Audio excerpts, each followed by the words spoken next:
My hypocrite parents pranked me on Christmas by giving my presents to someone else, so I left the house and never came back. My parents love to prank their children. We are 5 siblings, and everyone has been trolled by them at one point or another. When I was a kid, I used to take part in their schemes, but I no longer think they're funny, so I refuse to help them. I believe that their pranks are just harmful, traumatic experiences that can really affect the child's mental health. I have told this to them multiple times and tried to tell them to stop, but they never listen. Anyway, I turned 18 this year, and my parents asked me to make a list of presents that I wanted for Christmas. I thought they were planning to prank me and was skeptical, but my mother promised that they truly wanted to reward me for my effort during high school. I had given my all and achieved the title of valedictorian, so I genuinely thought that they were telling the truth. I was happy to think they were proud of me, but I also didn't want to ask for anything too expensive, so I wrote just one item on my Christmas list, a $40 book that I really wanted to read, but I couldn't find it anywhere, not even in the library. I gave the list to my parents, and they assured me that they will get me that book. Anyway, Christmas arrived, and my parents hosted a huge party,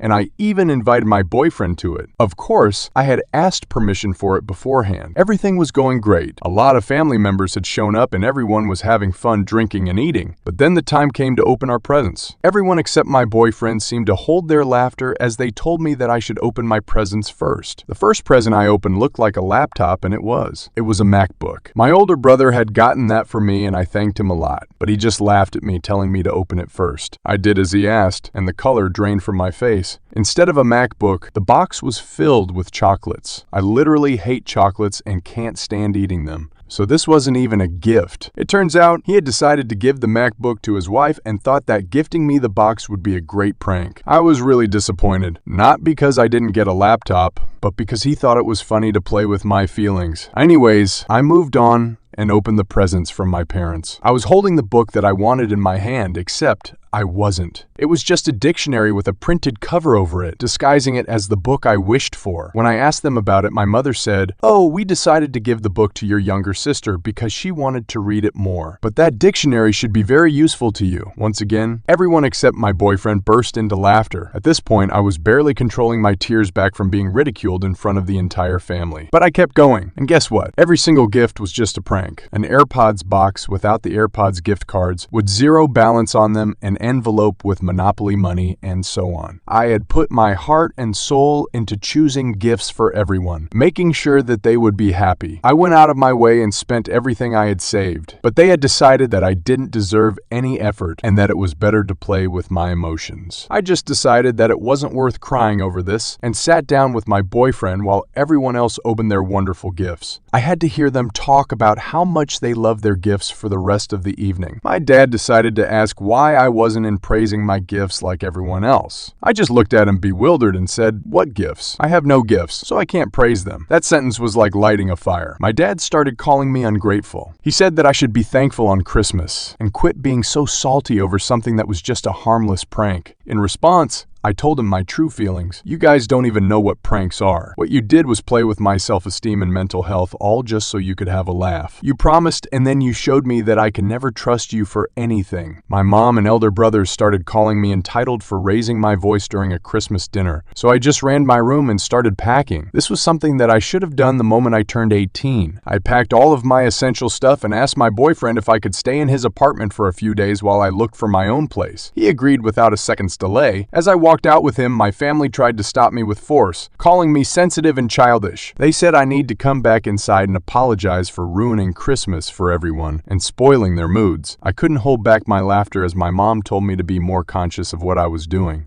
Oh, the hypocrisy. Thankfully, I managed to leave safely with all my stuff intact. I was getting a lot of angry calls from them, so I turned my phone off and just enjoyed the ride. However, instead of going to his apartment, my boyfriend took me to his parents' place. When I asked him what was going on, he said that I deserved to spend Christmas with people who cared about me. And to my surprise, the dinner with his family was the complete opposite of what I had just gone through. His parents welcomed me with open arms and actually asked what I was doing. They never pressured me into staying against my wishes and gave me a dinner that I loved. My boyfriend also gave me his presents, which included the book that I wanted and an Apple Watch. The watch was ironic because I had gotten him the exact same thing. We laughed about it and then finally went back to his place. But as soon as we entered, I just completely broke down crying in his arms. I desperately told him that I never want to go back to my house again. My parents had just shown that my value was lower than a damn joke. He comforted me and said that I can stay here for as long as I want, even for all eternity. It was cringy, but also exactly what I needed in that moment. I have blocked my parents as well as my siblings since. I'm sure that they are still calling me sensitive, childish, and ungrateful, but I have no plans of ever going back to them. Living in that house destroyed my mental health, and I will never go back.